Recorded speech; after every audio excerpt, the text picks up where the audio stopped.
जय श्री कृष्ण भक्तों। श्रीमद् भगवद गीता अध्याय 9 श्लोक 14।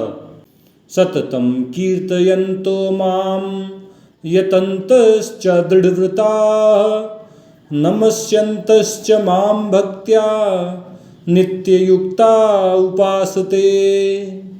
भगवान श्री कृष्ण अर्जुन को समझा रहे हैं कि मेरे दृढ़ निश्चय वाले भक्तजन नित्य निरंतर मेरे नामों, रूपों, गुणों और लीलाओं का कीर्तन करते हुए, लगन पूर्वक मेरी प्राप्ति के लिए प्रयास करते हुए, मुझको बार बार प्रणाम करते हुए, नमस्कार करते हुए, नित्य मेरे ध्यान में युक्त होकर अनन्य मन से, अविचलित मन से सदा मेरी उपासना करते हैं, मेरी पूजा करते हैं। पिछले श्लोक में भगवान श्री कृष्ण ने अर्जुन से कहा था कि जो महात्मा होते हैं, महान पुरुष होते हैं, वे अनन्य मन से, अविचलित मन से मेरा भजन करते हैं। वे जानते हैं कि मैं ही सभी प्राणियों का उद्गम हूँ, उत्पत्ति का स्रोत हूँ, मैं अव्यय हूँ, अविनाशी हूँ, और इसलिए वे मेरी दैवी प्रकृति का आश्रय लेते हैं, मेरी शरण ग्रहण करते हैं। अब ये महात्मा जन भगवान का भजन अनन्य मन से किस प्रकार करते हैं, इसका वर्णन करते हुए भगवान हमें बता रहे हैं कि अनन्य मन से भगवान का भजन करने वाले महात्मा जन निरंतर भगवान का कीर्तन करते रहते हैं। भगवान का कीर्तन करने के लिए या तो भगवान के नामों का कीर्तन करते हैं, या भगवान के जो दिव्य रूप हैं उनका कीर्तन करते हैं, या फिर जो भगवान के अचिंत्य गुण हैं उनका कीर्तन करते हैं, और जो भगवान अलौकिक लीलाएं करते हैं वे महात्मा पुरुष उनका भी कीर्तन करते हैं। और दृढ़ निश्चय पूर्वक ये महात्मा जन भगवत प्राप्ति के लिए लगन पूर्वक प्रयास करते रहते हैं, यत्न करते रहते हैं। उनका दृढ़ निश्चय रहता है कि मुझे भगवत प्राप्ति करनी है, इसी जन्म में करनी है, इसी शरीर के रहते हुए करनी है, और इसलिए वे दृढ़ता पूर्वक भगवत भक्ति में निरंतर लगे रहते हैं। और लगन होती है उनमें कि मैं भगवान को पाकर ही रहूँगा, जब तक भगवान को पा नहीं लूँगा तब तक बस भगवत भक्ति करता रहूँगा, भगवत प्रेम में मग्न रहूँगा, और अपने भगवान को जो परम पिता परमेश्वर हैं उनको मैं पाकर ही रहूँगा। ऐसी लगन पूर्वक, ऐसे दृढ़ निश्चय पूर्वक वे प्रयत्न करते रहते हैं, प्रयास करते रहते हैं। और ये महात्मा जन भगवान को नमस्कार करते रहते हैं, उनको प्रणाम करते रहते हैं, जो भी भगवान ने दिया है उसके लिए भगवान का धन्यवाद करते रहते हैं।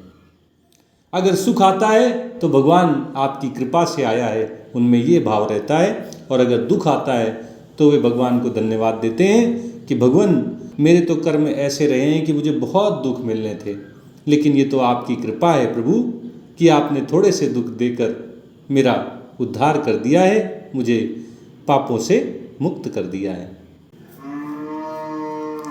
और ऐसे महात्मा जन भगवान के ध्यान में सदा युक्त रहते हैं। उन्हें ये सदैव ध्यान रहता है कि मैं भगवान का हूँ, भगवान मेरे हैं, और इसलिए वे नित्य निरंतर भगवान के ध्यान में मग्न रहते हैं, भगवत भक्ति और भगवत प्रेम से युक्त रहते हैं। इस प्रकार ये महात्मा जन कीर्तन करते हुए, यत्न करते हुए, दृढ़ निश्चय पूर्वक भगवान को प्रणाम करते हुए, नमस्कार करते हुए, अनन्य मन से भगवान की भक्ति करते हुए, नित्य निरंतर भगवान का ध्यान करते हुए भगवान की सदा उपासना करते रहते हैं, सदैव भगवान की पूजा करते रहते हैं। उनके द्वारा जो भी कर्तव्य समझकर कर्म किए जाते हैं, जो भी कीर्तन किए जाते हैं, जो भी नाम जप किए जाते हैं, जो भी शास्त्र अध्ययन किए जाते हैं, पठन पाठन किया जाता है, जो भी नित्य कर्म किए जाते हैं, वे सब भगवान की उपासना बन जाते हैं, वे सब भगवान की पूजा बन जाते हैं। ऐसे महात्मा जन जो भी खाते हैं वो भगवान का प्रसाद समझकर खाते हैं, जो भी पीते हैं वे उसे भगवान का चरणामृत समझकर पीते हैं। वे सोते जागते अपने दैनिक कार्य करते हुए सदा भगवान का स्मरण रखते हैं। अपने रोजगार में व्यस्त रहते हुए, खेती करते हुए, फैक्ट्री में काम करते हुए वे सदा इस बात का स्मरण रखते हैं कि मैं भगवान का हूँ, भगवान मेरे हैं। इस प्रकार उनकी सारी की सारी लौकिक या अलौकिक, सांसारिक या पारमार्थिक सारी की सारी क्रियाएं केवल भगवान के लिए होती हैं, भगवान की प्रसन्नता के लिए होती हैं, भगवत प्राप्ति के लिए होती हैं। ऐसे अनन्य मन वाले भक्त महात्मा होते हैं, ये बड़े ही दुर्लभ हैं, लेकिन हम सबको ये प्रयास करना चाहिए कि हम सब भी धीरे धीरे अपने अंदर ये सारे गुण उत्पन्न करें, सदा भगवान के नामों का, रूपों का, गुणों का और लीलाओं का कीर्तन करें। हम लगन पूर्वक भगवत प्राप्ति के लिए प्रयास करें, दृढ़ निश्चय होकर भगवत भक्ति करें, भगवत प्रेम में मग्न रहें।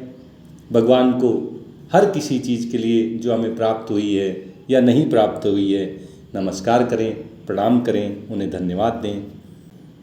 सदा मैं भगवान का हूँ, भगवान मेरे हैं, इस ज्ञान से युक्त रहें, इसका ध्यान रखें और जो भी कर्म करें उन्हें भगवान को अर्पित करते हुए भगवत प्राप्ति के उद्देश्य से करें।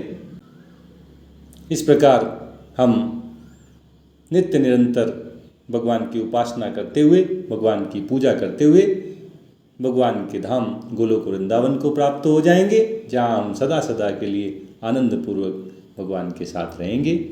ओम तत्सत। जय श्री कृष्णा, जय श्री कृष्णा, जय श्री कृष्णा।